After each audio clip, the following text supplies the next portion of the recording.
네, 안녕하세요. 허창구 박사입니다.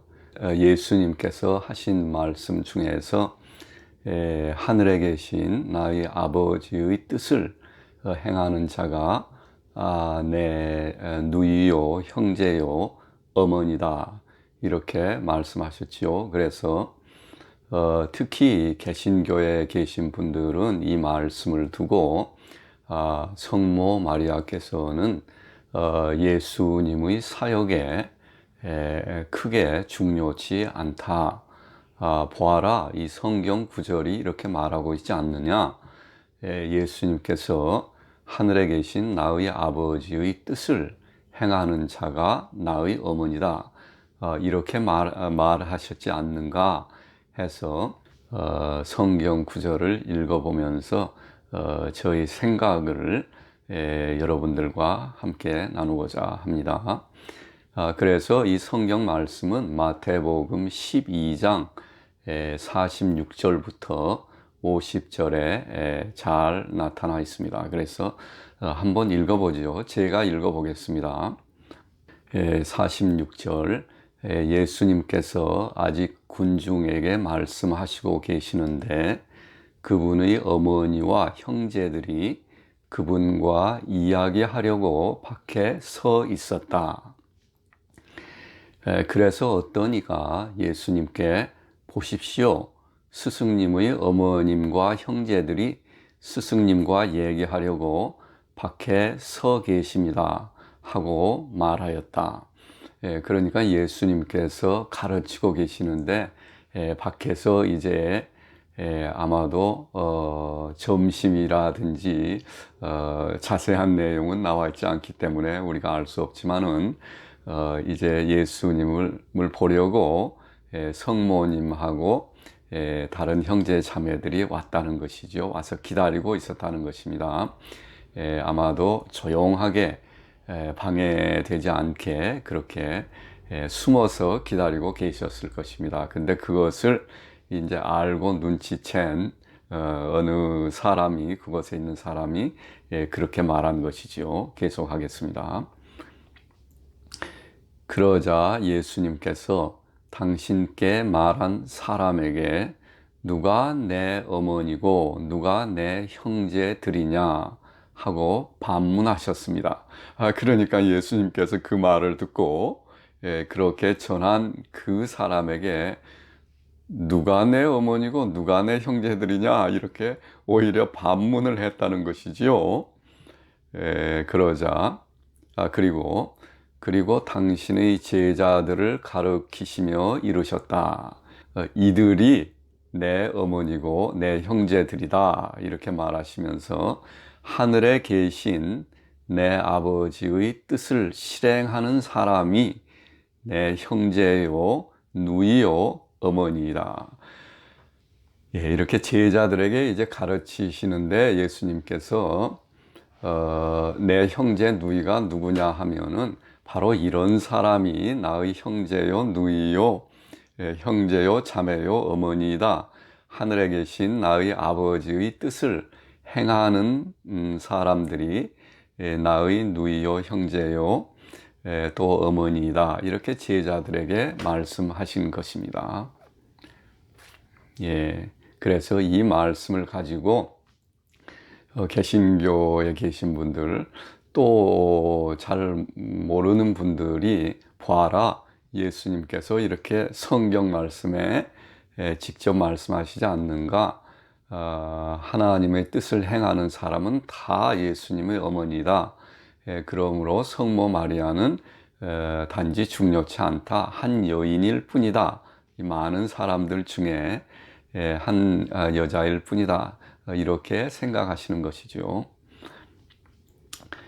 그래서 이 말씀을 제가 설명하기 전에 이 말씀에는 여러 가지 의미가 있습니다. 이 말씀이 바로 성모님께서 성경에 기록이 되어 있지 않지 않습니까? 그러니까 성모님에 대한 기록이 성경에 많이 발견되지 않습니다. 우리의 전통에서는 가톨릭이나 정교, 우리 전통으로 전해 내려오는 바에 따르면은 성모님께서는 매우 중요하신데 어찌해서 성경에는 성모님이 싹 빠져 있나 이러한 또 의문이 있지 않습니까? 그래서 이 성경 구절이 그러한 의문을 해결할 수 있는 그러한 키가 담겨 있다고 하겠습니다. 지금 제가 예수님께서 말씀하신 이 말씀이 그런데 이 말씀을 제가 설명하기 전에 다른 성경 말씀 하나를 더 읽어볼 필요가 있습니다. 그래서 보겠습니다. 마태복음 10장 16절입니다. 천주교에서 사용하는 성경입니다. 나는 이제 양들을 이리떼 가운데로 보내는 것처럼 너희를 보낸다. 그러므로 뱀처럼 슬기롭고 비둘기처럼 순박하게 되어라. 이 말씀은 예수님께서 이제 예수님의 제자들을 보내면서 전파하라 이렇게 보내시면서 이렇게 말씀하신 것입니다. 뱀처럼 슬기롭고 비둘기처럼 순박해야 된다 하는 것이에요. 왜냐하면 이 세상에 있는 사람들이 마치 이리떼와 같기 때문에 너희는 그렇게 해야 된다. 이렇게 당부하면서 보내는 그 당부의 말씀입니다. 개신교의 성경을 읽어보겠습니다. 개신교인들도 지금 천주교인들과 개신교인들이 모두 있기 때문에 개신교 성경에는 이렇게 기록되어 있어요. 보라, 내가 너희를 보냄이 양을 이리 가운데로 보냄과 같도다. 그러므로 너희는 뱀같이 지혜롭고 비둘기같이 순결하라. 이렇게 개신교에는, 그러니까 천주교 성경에서는 뱀처럼 슬기롭고 했는데 개신교에서는 뱀같이 지혜롭고, 천주교 비둘기처럼 순박하라. 개신교 비둘기같이 순결하라. 예, 같은 내용인데 이렇게 단어를 바꿔가면서 그래서 같은 내용이라는 것이죠. 예, 순결하라, 순박하라, 슬기로워라, 지혜로워라 한 것입니다. 그러면 예수님께서 이 제자들에게 뱀처럼 지혜롭고 비둘기처럼 순박하라, 이 말씀을 괜히 이렇게 말씀하셨을까요? 단지 성경에 기록하기 위해서, 아니면은 이 말씀이 철학적인 말씀인가요? 그렇지 않습니다. 예수님의 말씀은 우리가 예수님의 말씀을 깨닫지 못하기 때문에 그것을 우리의 그 철학적인 것으로 돌려서 아마 이럴 것이다, 저럴 것이다 생각할 수가 있어요. 하지만은 예수님의 이 말씀은 절대로 철학적이거나 문학적인 말이 아닙니다. 예수님의 여러 가지 닉네임이 있지만은, 예수님을 부르는 호칭이 있지만은, 뭐 왕 중 왕, 주의 주, 평화의 왕자, 이러한 것이 모두 예수님을 가르치는 호칭입니다. 이 우리가 얼마나 축복받은 존재입니까? 왕 중 왕, 만군의 주, 주의 주, 평화의 왕, 예수님의 호칭입니다. 예수님의 호칭 가운데 하나가 Great Wisdom, 큰 지혜라는 호칭이 있습니다. 그 호칭, 위대한 지혜, 예수님의 호칭 가운데 위대한 지혜라는 호칭이 있어요. 그래서 초대 교인들은 예수님 이렇게 부르는 사람도 있었지만은 위대한 지혜여 이렇게 부르는 사람도 있었다는 것이에요. 예수님을 부를 때. 그래서 그 증거로 터키 이스탄불에 가면은 537년인가요? 그때 지은 큰 교회가 있습니다. 비잔틴 교회가 있는데 그 교회의 이름이 하기야 소피아입니다. 하기야 소피아 교회. 하기야 소피아라는 그 뜻이 위대한 지혜라는 것입니다. 그래서 예수님의 호칭을 따라서 하기야 소피아 교회를 지은 것이에요. 그 모든 이슬람의 모스크들이 바로 이 하기야 소피아를 본받아서 그 모양을 본따서 그렇게 만든 것입니다. 그런데 제가 이제 좀 사이드 트랙을 했는데요. 예수님께서는 위대한 지혜로 불리셨다. 그런 것입니다. 그래서 그것이 이제 제가 설명하려는 백그라운드인데요. 이 예수님께서 하늘에 계신 내 아버지의 뜻을 실행하는 사람이 나의 어머니다. 이렇게 말한 것입니다. 그것은 왜 그렇게 말씀하셨는가 하면은 당시에 예수님께서 설교를 할 때 예수님을 음해하고 예수님을 잡으려는 사람들이 항시 있었습니다. 그들은 우리가 볼 때 이제 십자가에 달리시기 바로 그 전에 금요일 아침에 체포되셨지요. 그러니까 목요일 날 이제 최후의 만찬을 하시고 올리브 동산에 올라가셔서 금요일 날 아침 새벽에 체포되셨는데 그때 체포되신 것은 그때 체포가 되셨지만은 사실 그 이전에도 여러 번 이 바리새인들이 예수님을 체포하려고 노력했어요. 하지만은 때가 아니었기 때문에 그때는 체포를 하지 못했던 것입니다. 그래서 이 지금 예수님께서 가르치고 있는 이 상황에서도 이제 제자들과 사람들 앞에서 예수님이 설교를 하시는데 말씀을 전하시는데 그 중에는 예수님을 체포해야 되겠다 하는 의도를 가지고 있는 사람들이 있다는 것이죠. 어머님이 오셨습니다 했을 때 예수님이 어머니 오세요 그렇게 되면은 모든 사람들의 관심이 그 어머니에게로 가지 않겠습니까? 향하겠지요, 시선이.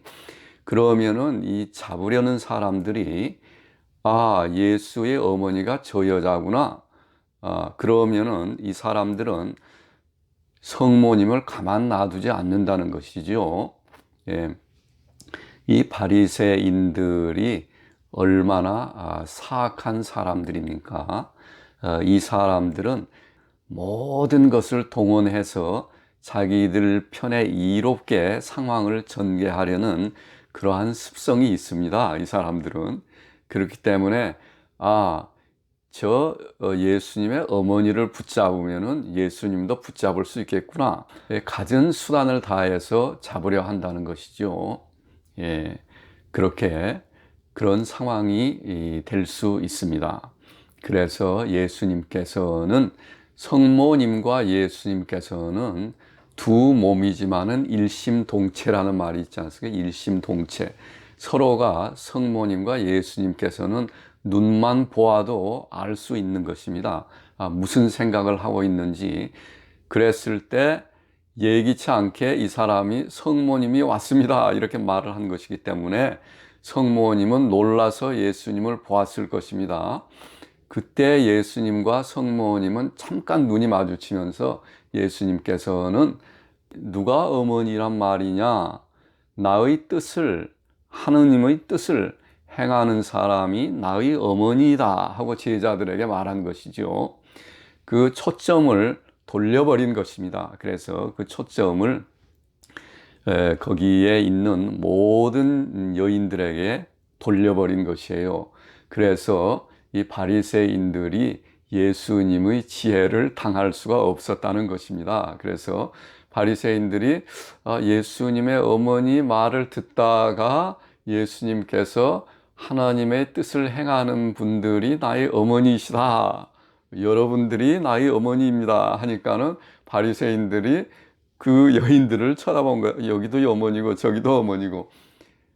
그렇게 된 것이죠. 그래서 이것은 이렇게 예수님과 가까이 하는 사람들을 체포하려고 했던 것은 우리가 사도 베드로가 예수님을 3번 부정한 사건에서도 알 수 있습니다. 성경에 이렇게 나와 있어요.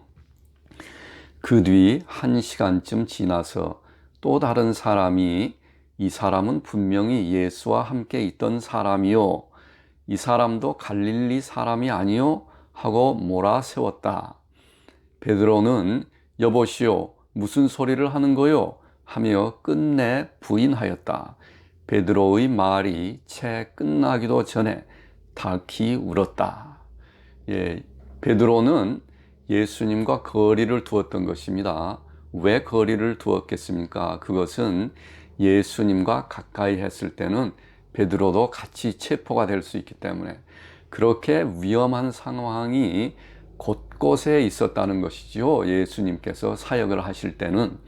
그래서 예수님이 하늘에 계신 나의 아버지의 뜻을 행하는 자가 나의 어머니다 하는 것은 성모님을 보호하기 위해서 예수님이 그렇게 말씀하신 것이고, 이것은 예수님이 얼마나 성모님을 사랑하셨는가, 또 예수님과 성모님은 의 마음은 얼마나 잘 통했는가, 눈빛만 보아도 알 수 있는 관계였다.